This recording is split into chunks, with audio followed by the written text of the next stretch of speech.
এতদিন কেউ এই কথাটা বলছেন না যে পরীক্ষা দিতে হবে, পাশ করলে চাকরি, ফেল করলে চাকরি নেই। এটা কিন্তু আপনারা কেউ জোর দিচ্ছেন না এই কথাটায়। আগে আমরা 16 সালে, 15 সালে, 14 সালে যা পরীক্ষা দিয়েছি সেটা আমি চাকরি পাওয়ার জন্য পরীক্ষা দিচ্ছি। তার মানে আমার চাকরিটা পরীক্ষায় যদি আমি পাশ না করি, আমার কিন্তু কিছু হারানোর নেই, আমি আরও 4টে পরীক্ষা দেবো। 2025-এর 5 মে, 5ই মে আমরা all Bengal blind teachers association থেকে ডেপুটেশন দিয়েছিলাম। সেখানে কমিশনার অফ এডুকেশন আমাদের সাথে বসেছিলেন। ওনাকে প্রশ্ন করি যে আমাদের ব্যাপারে এই যে আমরা যে দাবি দাওয়াগুলো করছি সেগুলো কি ব্যবস্থা নেবেন। উনি আমাদেরকে পরিষ্কার জানান যে আমি একটা কথাও বলতে পারবো না, আমার মুখ থেকে একটা কথাও বার করতে পারবেন না, কোর্টের অর্ডার অনুযায়ী আমরা চলবো।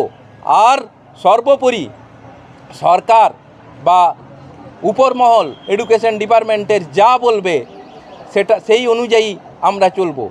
কিন্তু যদি তাই হয়, কই কমিশনার এখনও তো কিছু তার কোনো কিছুই আমরা দেখছি না। এবং ওনারা বলছেন কোর্টের অর্ডার অনুযায়ী চলবো। কই কোর্টের অর্ডার অনুযায়ী?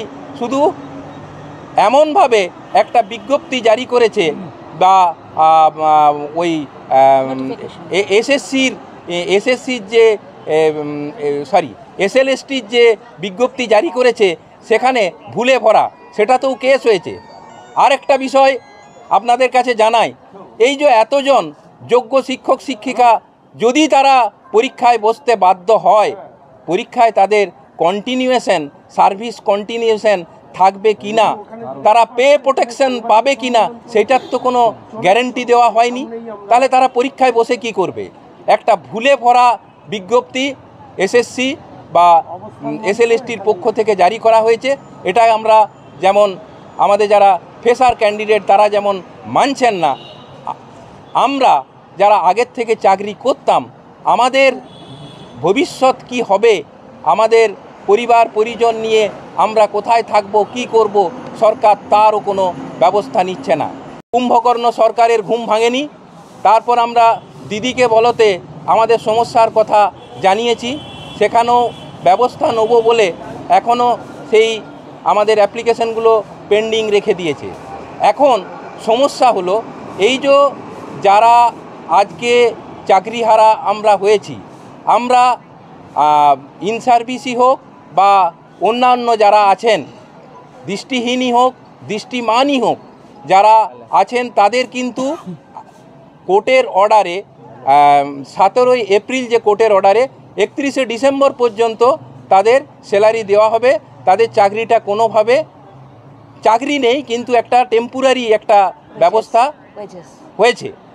এখন যদি মনে করুন ইন সার্ভিস সহ এই যে চাকরি হারা যারা, তাদের যদি কেউ কোনো দুর্ঘটনার ফলে মারা যান, তার পরিবার কি হবে? তার পরিবার কি কোর্টে ছোটাছুটি করবে? বিশেষ করে আমরা যারা দীর্ঘদিন চাকরি করেছি, আমরা শুধু বাড়ির কাছে আসার জন্য এই পরীক্ষায় বসেছিলাম, কিন্তু আমরা জানি না যে আমাদের এই রকম সর্বনাশ হবে। এখন সরকার যদি উপযুক্ত ব্যবস্থা না নেয় তাহলে আমাদের পরিবার পরিজন সহ পথে বসতে হবে। আমরা বারবার এসএসসি চেয়ারম্যানের সঙ্গে দেখা করতে গিয়েছিলাম, একাধিকবার দেখা করেছি। ওনার কাছে আমরা একাধিকবার আমাদের পরীক্ষায় যেন কোনোভাবে নিয়োগ দিতে না হয় সে কথাটা বলেছি। এবং এই যে আদার কনসেশনসের কথাটা বললাম, প্যারাগ্রাফ 49 অফ দ্য ভার্ডিক্ট, সেই কনসেশনকে ইউটিলাইজ করে আমাদের জন্য পরীক্ষা থেকে সম্পূর্ণভাবে ছাড় দেওয়া হয়, এই অনুরোধ বারবার করেছি, কিন্তু আমরা কোনো সদুত্তর পাইনি। সোমা দাসের ইতিমধ্যে চাকরি রয়েছে হিউম্যানিটি গ্রাউন্ডে, তো আপনারাও কি চান যে আপনাদের চাকরিটা বহাল থাকুক যারা এই বিশেষভাবে সক্ষম রয়েছে? অবশ্যই চাই, আমরা বিশেষভাবে সক্ষম সকলেই আমরা চাই যে সোমা দাসের যে বিষয়টি হাইকোর্ট, মহামান্য হাইকোর্ট দেখেছিলেন, সরকার রিভিউ পিটিশনে আমাদের বিষয়টিও সেইভাবে তুলে ধরুক, যেন আমরা এই যে বিশেষভাবে সক্ষম শিক্ষক শিক্ষিকারা রয়েছেন আমার সংগঠনের, সেই সংগঠনের সকলে যেন স্বপদে সসম্মানের সঙ্গে যত দ্রুত সম্ভব পুনর্বহাল হয়। স্কুল হচ্ছে চামরাইল বালিকা বিদ্যালয়, হাওড়া। আপনি চাকরিহারা শিক্ষিকা? একদম। সেটা বলুন। হ্যাঁ, আমার সবার যেমন চাকরি নেই, আমারও নেই। আমরা all Bengal blind teachers association থেকে আছি। আমাদের প্রেসিডেন্ট যা যা বললো সেগুলো একদম মানে সব ঠিক আছে। এখন আমাদের চাকরি নেই মানে সেটা তো একটা প্রবলেম, কিন্তু এখন যেটা নিয়ে আমরা বলছি সেটা হচ্ছে আমরা পরীক্ষা দিতে চাই না। কারণ অন্য সকলের থেকে আমরা কিন্তু আর একটু আলাদা। কারণ আমরা যখন প্রথমবার যখন আমরা এসেছিলাম তখন আমরা এসএসসি চেয়ারম্যানের কাছে বা আচার্য সদনে বা নিবেদিতা ভবনে আমরা আমাদের জন্য বলতে গিয়েছিলাম। আমরা সবাই এক হলেও আমরা কিন্তু এক নই। আমাদের প্রবলেমগুলো, অসুবিধেগুলো অন্য টিচারদের থেকে একদম আলাদা। তারা যেমন বলছেন তাদের অনেক বয়স হয়ে গেছে ইত্যাদি ইত্যাদি, কিন্তু আমাদের প্রবলেমগুলো একদমই আলাদা এবং সত্যি জেনুইন। যেটা বললেন যে আমাদের বই, যে ব্রেল বই না হলে, এখনও সিলেবাস তো ডিক্লেয়ারই হয়নি যে কোন সিলেবাসে আমরা পরীক্ষা দেব, সেই সিলেবাসটা আমাদের কাছে নেই। তাহলে সেই সিলেবাসের যদি ব্রেল বই না হয় তাহলে আমরা পরীক্ষার জন্য তৈরি হব কী করে? তারপরে রাইটার সার্ভিস সম্বন্ধে কিচ্ছু বলা হয়নি যে রাইটারের কী ক্রাইটেরিয়া হবে। কারণ আমরা এর আগে পরীক্ষা দেওয়ার সময় প্রচুর এই রাইটার নিয়ে আমরা ভুগি, কারণ এডুকেশন ডিপার্টমেন্টে সবার কাছে তারা রাইটার সম্বন্ধে তাদের কোনো ধারণা নেই। এক এক জায়গায় এক একটা জেলায় এক এক রকম বলা হয়, এই নিতে পারবেন, ওই করতে পারবেন। তাহলে এখানেও সেই হবে, একদিনই পরীক্ষা হবে। তাহলে কারোর যদি রাইটার নিয়ে মানে অসুবিধে হয়, রাইটার যদি না পায়, রাইটার যদি আসতে না পারে, রাইটার যদি অসুস্থ হয়ে পারে, কোনো কারণে যদি আমি রাইটার না পাই, তাহলে আমার কি হবে? সেদিন তো আমি পরীক্ষা দিতে পারলাম না।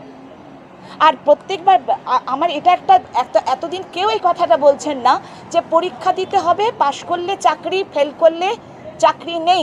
এটা কিন্তু আপনারা কেউ জোর দিচ্ছেন না এই কথাটায়। আগে আমরা 16 সালে, 15 সালে, 14 সালে যা পরীক্ষা দিয়েছি সেটা আমি চাকরি পাওয়ার জন্য পরীক্ষা দিচ্ছি।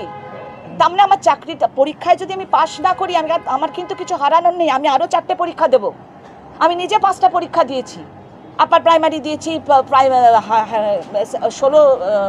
16 পরীক্ষা দিয়েছি, সেন্ট্রাল টেট দিয়েছি।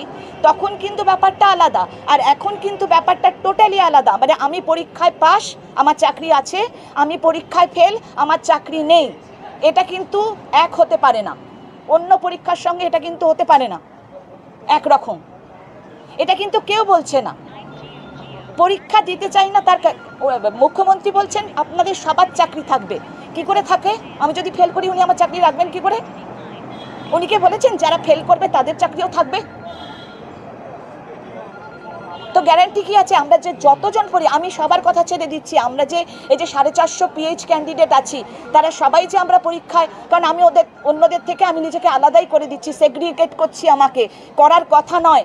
কারণ আপনারা সবাই জানেন যে এখন সবাই ইনক্লুসিভ এডুকেশন, তো সমাজও তো ইনক্লুসিভ হবে। আমাকেও তো সবার সঙ্গে, আপনাদের সঙ্গে এক হতে হবে, কিন্তু আমি তো এক হতে পারছি না। কোথায় আমি ইনক্লুসিভ?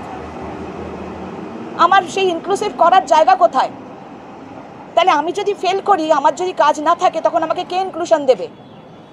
সমাজে কে কাজ দেবে আমাকে? ওই চায়ের দোকানে যদি আমাকে বলে যে মহিলাকে নেবেন, সে বললেন না, নেব না।